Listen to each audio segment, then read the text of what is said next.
Hello everyone.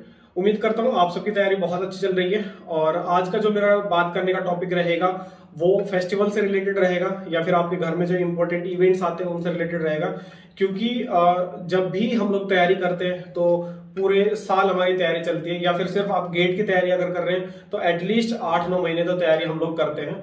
और उस particular duration में उन 8-9 महीने में डेफिनेटली कोई ना कोई फंक्शन घर में जरूर आता है या फिर कोई ना कोई इंपॉर्टेंट फेस्टिवल जरूर आता है। तो उन पर्टिकुलर केस में जो हमारा फ्लो बना हुआ है, जो मोमेंटम बना हुआ है, कंटिन्यूटी जो बनी हुई है पढ़ाई लिखाई से रिलेटेड, वो किस लेवल तक डिस्टरबेंस में आती है, उस टाइम में हमें क्या करना चाहिए, उन सब पे हम डिस्कस करेंगे। पर्टिकुलरली मैं अपना खुद का एग्जांपल लूंगा कि इन पर्टिकुलर फेस्टिवल्स पे मैंने अपने टाइम में क्या किया था। ठीक है, तो सबसे पहले आप सभी को होली की बहुत बहुत बधाइयाँ और हैव अ सेफ फेस्टिवल। आप अपनी फैमिली के साथ खुश रहिए। और रंग बहुत ज्यादा टफ टाइप के जो आते हैं, जो बहुत लंबे टाइम तक आपके स्किन पे रहते हैं और बहुत सारे इफेक्ट डालते हैं, वो रंग आप यूज ना करें।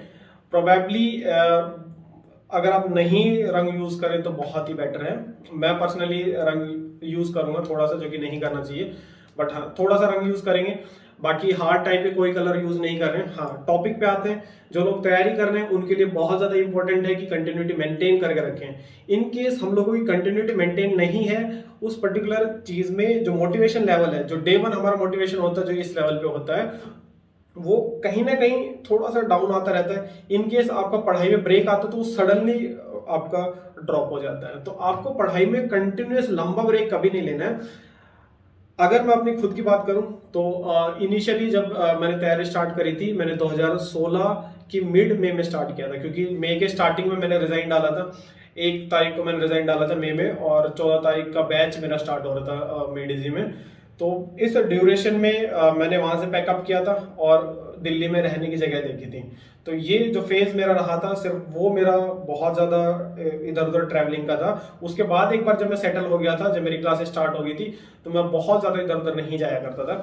सबसे ज्यादा जो मैं अपने रूम और क्लासेस के अलावा टाइम स्पेंड करता था वो सिर्फ इतना था कि जब क्लास खत्म हुई तो रूम तक आए तो दोस्त साथ रहते थे, गप्पे मारते आते थे। मैं शाम को कभी चाय की टपरी पे नहीं जाया करता था।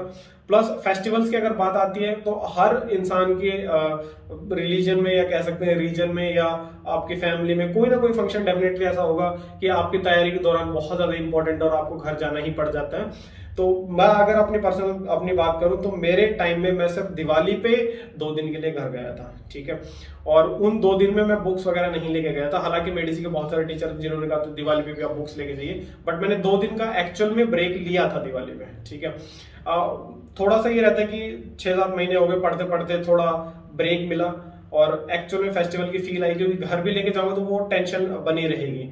तो मैक्सिमम आप 1 या 2 दिन का ब्रेक लेंगे, जो फेस्टिवल आपके लिए बहुत ज्यादा इंपॉर्टेंट है। इन केस अगर आप नहीं जा रहे हैं तो भी ऐसा कोई इशू नहीं है। और अगर आपके लाइफ में ऐसे एनुअली 4-5 फेस्टिवल आते हैं जो आपको इंपॉर्टेंट लगते हैं, तो भाई थोड़ा सा आपको सोचने की जरूरत है, क्योंकि तैयारी के दौरान आप थोड़ा सा अवॉइड करेंगे। प्लस हाँ, एक और एग्जांपल देता हूँ। मेरी बुआ के लड़के की शादी थी, जो कि मैंने कंप्लीटली स्किप करी थी। मैंने एक भी फंक्शन अटेंड नहीं किया था, जबकि मेरा घर सिर्फ कोचिंग इंस्टीट्यूट से 1.5 घंटे के रास्ते पर था। मैं नहीं गया था बिकॉज मुझे पता था कि जिस दिन मैं जाऊंगा उस दिन आइदर तो मेरे क्लास छोड़नी पड़ेगी फंक्शन अटेंड करने के लिए, तो क्लास छूटेगी, प्लस रात भर इंजॉयमेंट होगा, और अगले दिन फिर मैं सो नहीं पाऊंगा, और रात को सोया नहीं तो फिर अगले दिन फिर से क्लास डिस्टर्ब होगी और आ नहीं पाऊंगा। तो मेरे ऑलमोस्ट 2 दिन की क्लास बहुत बेकार तरीके से डिस्टर्ब होने वाली है। और वो शेड्यूल जो मेरा रहता था, डेली का टारगेट जो हुआ करता था 100 क्वेश्चन पर डे, वो भी फिर नहीं हो पाएगा। तो शादी मैंने बुआ के लड़के की स्किप कर दी। हाँ, मेरे चाचा के लड़के की शादी थी, वो मैंने अटेंड करी थी। और अटेंड कैसे करी थी, जिस दिन लगन आता है या फिर जो घर में फंक्शन जिस दिन होता है, सिर्फ उस दिन मैं 2 घंटे के लिए घर गया था। शाम को मेडिसिन की क्लास खत्म हुई थी 5 बजे के आसपास। 5 बजे के आसपास क्लास खत्म करके मैं 7-7:30 घर पहुंचा था, और वापस वहां से 9-9:30 बजे के आसपास वापस चल दिया था। और मैं रात को वापस आके घिटोरनी में ही सोया था। तो जो बहुत ज्यादा अगर फैमिली प्रेशर डालती है कि ये फंक्शन अटेंड करो या फिर ये फेस्टिवल अटेंड करो, उसमें कुछ टाइम आप दे दो। ठीक है, मैं बारात में नहीं गया था चाचा की लड़की की। सिर्फ रीजन ये था कि वो रात खराब होगी, उसके पहले दिन की क्लास खराब होगी, अगले दिन की क्लास खराब होगी, और मेरा रूटीन डिस्टर्ब होगा।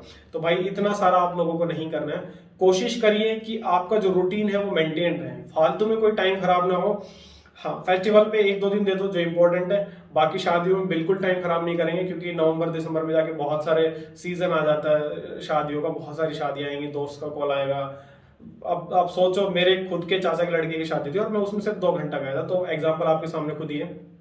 इसके अलावा अगर आपको कोई डाउट है, कोई क्वेरी है जो आप चाहते हैं कि हम डिस्कस करें, तो अपन डिस्कस कर सकते हैं। हाँ, जब मैं शेड्यूल की बातें करता हूँ, जब स्ट्रेटेजी की बात करता हूँ, तो उस पर्टिकुलर शेड्यूल में, स्ट्रेटेजी में आप लोग जो शेड्यूल बना रहे हैं, आउट ऑफ 10 एक दिन अगर आपका खराब हो जाता है, और वो खराब होने का मतलब ये है कि अगर आपने 100% अचीव कर रहा था और आप 50% कर पाए, उसको मैं खराब मान के चल रहा हूँ।